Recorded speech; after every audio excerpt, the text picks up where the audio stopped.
اور جو یہ گاندھی صاحب نے ایک نیا ڈرامہ رچایا ہے اور ان کے ماننے والوں نے کہ حدیث جو ہے وہ عملی تواتر سے دیکھی جائے گی، تو بھائی عملی تواتر تو یہ ہے کہ لوگوں نے میلاد منانا شروع کر دیا، لوگوں نے 10 محرم کے اوپر جلوس نکالنے شروع کر دیے، صدیوں سے لوگ نکال رہے ہیں۔ جب ہم یہ کہتے ہیں بتائیں میلاد کہاں پہ بنا ہوا ہے، مسلمانوں کا عملی تواتر تو اجماع سے ٹرانسفر کر رہے ہیں، پھر گاندھی صاحب کے پاس اس کا کوئی آنسر نہیں ہے۔ وہ کہیں گے جی تاریخ سے پتہ چلا کہ یہ 7ویں صدی ہجری کے اندر جا کے شروع ہوا، تاریخ سے کیوں پتہ چلا؟ قرآن سے بتائیں۔ عملی تواتر تو یہ ہے کہ پوری دنیا میں میلاد منایا جاتا ہے، دنیا کا کوئی کونا نہیں ہے جہاں مسلمان رہتے ہیں اور میلاد کے جلوس نہ نکالتے ہوں۔ حرمین میں بھی یہ 100 سال پہلے بند ہوا ہے سعودی حکومت کی وجہ سے، لیکن میلاد ابھی بھی وہاں پہ عربی اپنے گھروں میں پوری 12 ربیع الاول کی محفلیں کرتے ہیں، آج بھی کرتے ہیں۔ تو عملی تواتر تو چل رہا ہے، تو کہیں گے نہیں وہ تاریخ سے پتہ چلا۔ اچھا آسمان سے گرے اور کھجور میں اٹک گئے آپ تو حدیث کو ریجیکٹ کر رہے تھے، اور اب آ کے آپ لوگوں کی لکھی ہوئی تاریخ جس میں اسناد بھی کوئی نہیں ہوتی ہے اس کی بنیاد کے اوپر مسلمانوں کے عملی تواتر کو ریجیکٹ کر رہے ہیں، جس کو آپ سنت کہتے ہیں۔ بھائی سنت کی ویریفیکیشن حدیث کرے گی، ورنہ تو لوگوں نے اپنی بدعتوں کا نام بھی سنت رکھ دیا۔ تو یہ کسی گراؤنڈ کے اوپر نہیں کھڑے ہوئے، یہ بس ان لوگوں کو ہمیں علم جھاڑنے کا شوق ہوتا ہے۔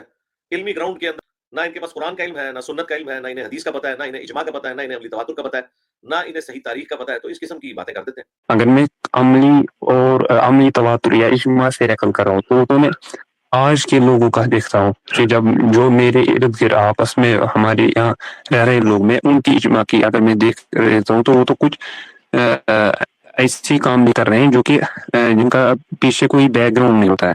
تو اگر ہم ان کو مانے کہ اجماع سے جو نقل ہوا ہے تو آج کا اجماع تو یہاں کے لوگوں میں مجھے دیکھنا۔ کوئی ایک مثال پیش کریں، کوئی ایک مثال۔ مثال لیجیے حسن بھائی، جو کہ پہلے بھی کچھ سیریز ہے، جیسے میلاد کی مثال۔ جی رک جائیے یہاں پہ رک جائیں۔ آپ نے اپنے گرد و پیش میں دیکھا کہ لوگ میلاد کر رہے ہیں اور اس کو دین قرار دے رہے ہیں۔ جو شخص میلاد کو دین قرار دے رہا ہے، کبھی آپ کی اس سے ملاقات ہوئی؟ جی اس نے کیا استدلال پیش کیا میلاد کے دین ہونے کے حق میں؟ کیا کہا؟ جی انہوں نے کہا کچھ روایت بھی پیش۔ یہاں پہ رک جائیں۔ انہوں نے کچھ روایتیں پیش کی، اجماع کا تو سوال ہی ختم ہو گیا۔ کوئی ایک چیز جو آپ کے معاشرے میں رائج ہو، جس کے بارے میں آپ کو تردد ہے اور سامنے والا اجماع کا دعویٰ کر رہا ہے، اس کی مثال دیں۔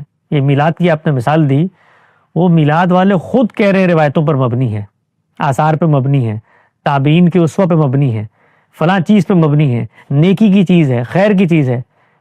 کہیں انہوں نے دعویٰ کیا کہ یہ اجماع سے ثابت ہے؟ لیکن حسن بھائی وہ تو اسی کو اجماع کہہ رہے ہیں۔ نہیں، ابھی میں نے آپ سے پوچھا کہ وہ اس کی بنا استدلال کیا بیان کر رہے ہیں۔ کوئی ایک چیز جس کی بنا استدلال دوبارہ جائیں ان کے پاس اور ان سے پوچھیں، یہی سوال متعین طور پہ پوچھیں، کیا آپ میلاد کو رسالت مآب صلی اللہ علیہ وسلم سے اس طرح سے مانتے ہیں جس طریقے سے پوری امت قرآن مجید کو مانتی ہے؟ اجماع اور تواتر، علم کے ذریعے میلاد کا تصور امت میں منتقل ہوا، عمل کے ذریعے پوری امت نے میلاد منایا۔ ٹھیک ہے، اگر وہ یہ دعویٰ کرے گا تو امت تو آج بھی اس جگہ پہ نہیں کھڑی ہوئی، چاہے جائے کہ ماضی کے بارے میں دعویٰ کریں۔ اگر حقیقت میں چلنا ہے آپ صرف موجود میں دین لیتے ہیں نا، آج ثابت کر دیں، اجماع پیچھے جانے کی ضرورت ہی نہیں ہے۔ کوئی ایک چیز ایسی نہیں ہے جس کے بارے میں کوئی شخص دعویٰ کر سکے کہ یہ اس کو اجماع حاصل ہے، کہیں وہ روایت پر مبنی ہوگا۔ دیکھیں سب سے نمایاں مثال آپ نے کیا پیش کی، یعنی جاننا چاہ رہے ہیں سنت کی قطعیت کے بارے میں، اجماع اور تواتر کے بارے میں، مثال کے پیش کی میلاد کی۔ تو ذرا میلاد جو مناتے ہیں ان کے پاس جائیں، ان سے پوچھیں آپ میلاد کو نماز کی طرح منتقل ہوا وہ سمجھتے ہیں؟ وہ میلاد کے بارے میں امت کیا کہتی ہے اس کو چھوڑ دیں، 7 والی مسجد میں جا کے مولوی صاحب سے پوچھ لیں، دیوبندی مولوی سے کسی، کہ یہ کہہ رہا ہے یہ میلاد جو ہے یہ روایتوں کے ساتھ، اور روایتوں کی بنیاد پہ قبول نہیں کرے گا، چاہے جائے کہ اجماع اور تواتر کی بنیاد پہ۔ تو اس کی روشنی میں اس چیز کا جائزہ لیں۔ اصل میں یہ جو عملی مثال ہوتی ہے نا، یہ بڑے سے بڑے فلسفے، بڑے سے بڑے نظریے کو زمین پہ لا کر اس کا کھرا کھوٹا واضح کر دیتی ہے۔